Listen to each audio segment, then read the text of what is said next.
ভোর 4টে নাগাদ তো রেডি হয়ে বেরিয়ে গেছিলাম, চলে আসলাম ছট পুজোর ঘাটে। তো আজকে ছিল ছট পুজোর সকালের ঘাট। তো এসেই দেখছি এখানে তো প্রচণ্ড ভিড় হয়ে গিয়েছিল। আমি ভাবছিলাম যে হয়তো আমাদের লেট হয়ে গেছে, কিন্তু এসে দেখি অনেকেই চলে এসেছিল। আর এদিকে ক্যামেরা অন করলেই তো এরা পিছন থেকে চলে আসে। তো ভিডিও করতে করতে দেখছি এখানে সবাই জলে নেমে গিয়েছিল, তাই আমিও জলে নেমে গিয়েছিলাম। আসলে আমিও এবছর পুজো দিব মাকে, তার জন্য জলে নেমেছিলাম। তো পুজোর নিয়ম হচ্ছে যতক্ষণ না সূর্য উঠছে ততক্ষণ থাকতে লাগে। তো সূর্য উঠলে তারপর সূর্য প্রণাম করে তারপর পুজো সম্পন্ন করতে হয়। তো আমার তো পুজো সম্পন্ন হয়ে গিয়েছিল।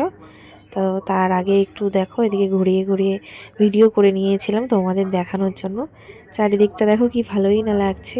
এবছরেই একটা দিনই আসি এই ঘাটটাতে, তারপরে আর আসা হয় না। এটা হচ্ছে আমার দিদি, এই যে এটা আমার এক দাদা হয়। তো তারপরে এখানে দেখো ঠাকুরকে ধূপকাঠি মোমবাতি ধরিয়ে নিচ্ছিলাম। তো তারপরে দেখছি যে একটু পাশেই ঠেকুয়া দিচ্ছিল। ঠেকুয়ার লোভ কি আর সামলানো যায়, তাই আমিও নিতে চলে আসলাম। তো ঠেকুয়া নিয়ে এদিকে দেখো চা ফ্রিতে খাওয়া হচ্ছিল।